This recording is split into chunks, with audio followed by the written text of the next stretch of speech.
અમારે હકાદાન હકાદાન છો. જેમ સાહિત્ય કરતા જાય ને એમ કલર પકડતા જાય. એ ઘડીએ ઘડીએ બહાર શું કામ જાય? મોઢું ધોવા. અને ખરેખર એને બે ડવ ખાધા હો ખરેખર. એટલે મેં કીધું હકાદાન હવે તમે ધોળા થાઓ ને તો બીજા ઓળખશે નહીં. હકાદાન આવા ધોળા થાય જ નહીં. અને કે ઈ હાસુ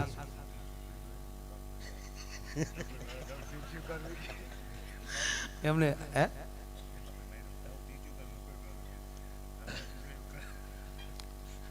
એક એવો કલાકાર હતો ને એવો, એને પોતાના પૂતળા બનાવ્યા.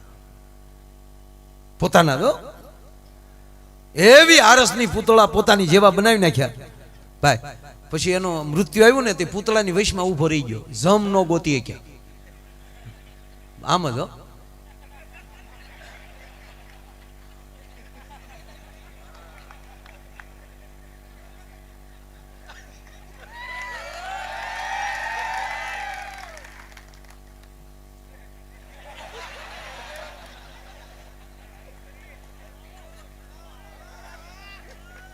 બહુ આખું પટક્યું હોય ને એની ઉપર વિશ્વાસ ન કરવો. તમારી આંખ કેટલી ઘડી ખુલી રહી કે એ પણ એક ભજન છે. એટલે હું એમ નથી કહેતો મારું ભજન, મારે તો કલા છે. તું બેસી જાય.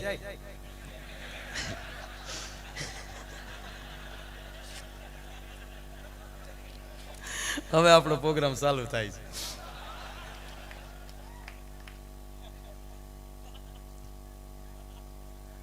ઓલો જમરાજ યમરાજ ગોથું ખાઈ ગયા, જડ્યા નહીં. ભગવાન પાસે ગયા, ઓલો આરો જડતો નથી. ભગવાન કે હું વાત કરી કે હા હું બધાને ભગવાન કે બુજ્જુ આપો છો. હું ત્યાં ગયો તો 100 હતા, એમાં મારે ગોતવો કેમ? ભગવાન કે 100 એક જણા. હા ભગવાન ખબર મને જવા દે, તને ગોતતા ન આવડે, આગળ ઘડીકમાં ગોતી લઉં. એ કે કેમ? ત્યાં કલાકાર હોય ને, વાયુના પૂર બહુ હોય, હરક પુદુડા હોય, જવા દે કે મને. તો ભગવાન ગયા, ઓલો પૂતળાને વિશે ઉભેલો. તો ભગવાન કે વાહ વાહ એમ બોલે. પછી ભગવાન કે ભગવાન થી નહોતા ગયા, સામાન્ય માણસ હોય ને એમ ક્યાંક વાહ વાહ વાહ કેવા સરસ પૂતળા બનાવ્યા. આવો બનાવવા વાળો કોણ છે? હું તો ઉપાડી લીધો કપ. હું આવે એટલે ઉપડી જાઓ, ધ્યાન રાખજો.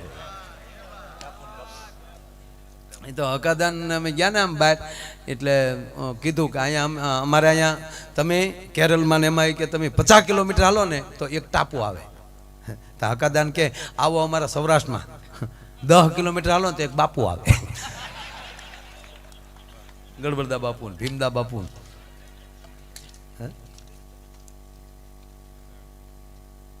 બહુ સરસ બધું. આજુબાજુના દેશને રામાયણ આપો. આપણે રામાયણ વાંચો ઘરે, આપણા ઘરમાં ગીતાજી રાખો, આપણા ઘરમાં ભાગવત રાખો. સમય મળે ત્યારે છોકરાને કહેજો શું ભીણો એ રહેવા દે, એની કરતાં ઘડીક એક તને વાંચતા શીખવાડ્યો છે ને બેટા, તો એક ગીતાનો અધ્યાય વાંચી દે. અને તમારા ઘરમાં ગીતાનો પાઠ થતો હશે ને, કળયુગ તમારા ઘરમાં પ્રવેશ નહીં કરી શકે ભલામણા. અરે એક ગાયત્રી મંત્ર તમને આવડતો હોય ભલામણા, બીમાર ન પડો ભલામણા. લાગે હું તમને બોધ નથી આપતો, પણ આપણું તો કઈ આવડાય નથી માનતા કોઈ. વાત એ હતી કે રામદેવજી મહારાજની વાત કરતો હતો. આપણે મૂળ વાતે વહી આવી, આપણે બહુ બોલા મને જવું આનંદ હવે કરો બેટા. હા ખરેખર ભારતમાં સમજાતું જ નથી. એક ભાઈ મને કહેતા હતા, મને કે રામદેવજી મહારાજ મને કે એ કહે છે કરો યોગ ને ભાગે રોગ અને શરીર તંદુરસ્ત થાય. મેં કીધું હા. તો મને કે એની આ કેમ નહીં હારી થતી હોય?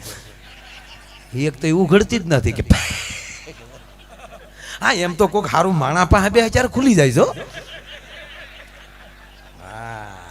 બસ હારા માણા હારે બેહો.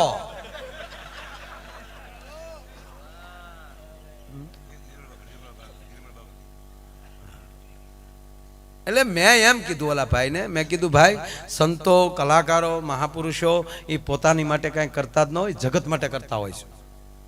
એ હારા થાય ન થાય પણ એને લીધે એની પાછળ કેટલા માણસો મેં કીધું યોગા કરે છે. એ પોતા માટે હોય જ નહીં. મને કેવું થોડું હોય. મેં કીધું તો અમારે જો ફેવિકોલ કંપની અમારા મોવાવાળાની છે, મધુકાંતભાઈ પારેખની. એ ફેવિકોલથી આખી દુનિયા સોટે, પણ કોઈ દી ફેવિકોલનું ઢાંકણું સોટ્યું? એ પોતાને અડે જ નહીં કાંઈ.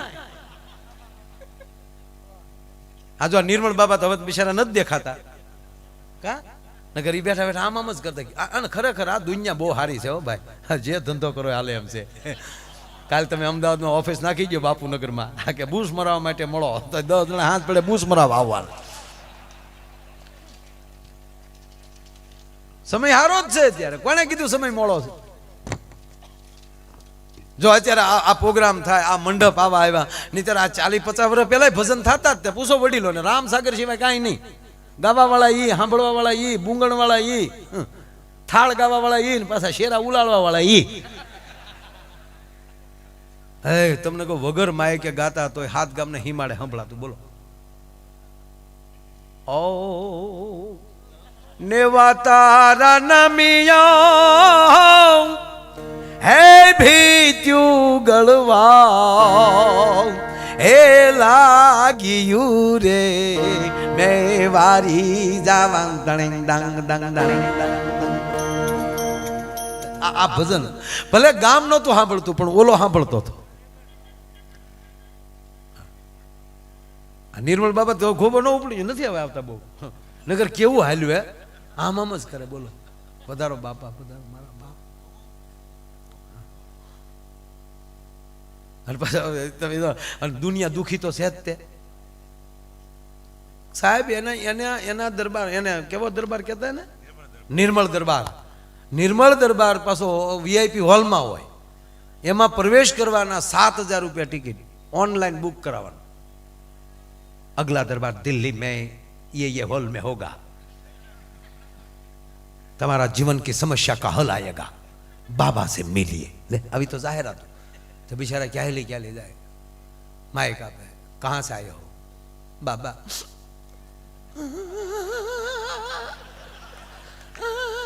रोना धोना बंद करो. कहाँ से आए हो?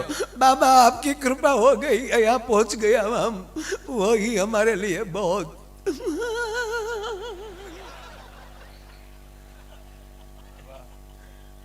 એટલે સારું આપણે એમ થાય કે આ બધી ભગવાનની કેવી લીલા. ભગવાને માળો કેવો છે, કેવા કેવા મોકલે છે. બોલો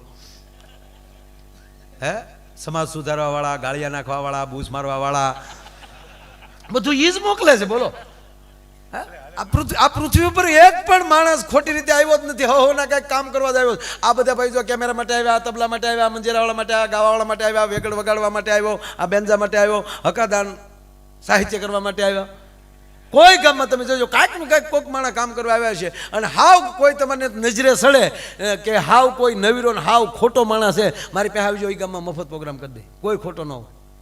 એક જગ્યાએ મેં કીધું ને, મને કે આવો અમારા ગામમાં 2 જણા હાવ એમણા બેઠા, મેં એ ગામની હળી કરતા છે. પણ કે ઈ કરે, હું તો ઈ હાટો આવ્યા.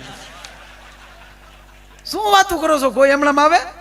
ખરેખર હું તો એમ કહું, આજુબાજુના આપણા દેશ જેટલા છે ને એને રામાયણ, કારણ કે તમે, અમે એમ નથી કહેતા કે તમે રામાયણ સ્વીકારો, ખાલી વાંચી લો. વાંચવા ખાતર વાંચો. આમ ધર્મ તમે બોલાથી નહીં. તમે રાવણના પેટના જ નથી ને. તોય જો રામ ખાલી ભારતના વાંદરા લઈને જાય તો રાવણનો ઘોબો ઉપાડ લેતા હોય, તો એક ખાલી વાનરો જાય તોય જો રાવણ જેવાનો ઘોબો ઉપાડ લેતા હોય, તો જેથી આ ભારતના નર ઉભા છા હોય તેથી કેવી પરિસ્થિતિ થાય. આ રામે આવો દાખલો બેહાડવા હાટું લઈ ગયા હતા કે કોઈ માણા નથી લઈ જવા. રાવણને એમ ન થઈ જાય કે ભારત ભારત નથી એમ. એને ઈ 10 માં થાળત કોઈ નથી ને. રાવણને ત્રાહો કરી નાખ્યો, એટલે ખાંગો કરી નાખ્યો. હે રામ કરીને ભખ દિન પડી ગયો. બોલો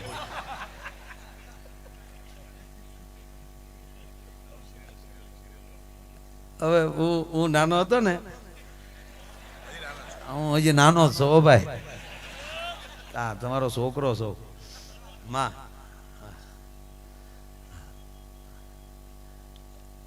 હું ભણતો, બોલો કેવું લાગતું છે? હું ભણતો છે કેવું લાગતું છે? હું ડાયો થઈને બેઠો એવું લાગ્યું છે તમને?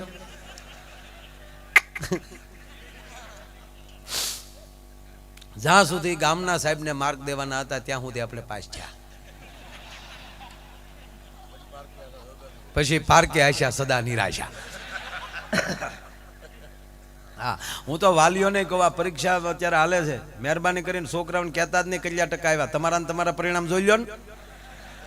પાછા છોકરાઓને કે 5 તો થાજે છે ને તારે એન્જિનિયર બનવાનું છે, એટલે એન્જિનિયર બનીને એને ખાટલા બનાવવાના છે. હા, બહુ બળ નહીં કરવા દેવાનું, ખોટું. શાંતિ રાખો હકાદાન કે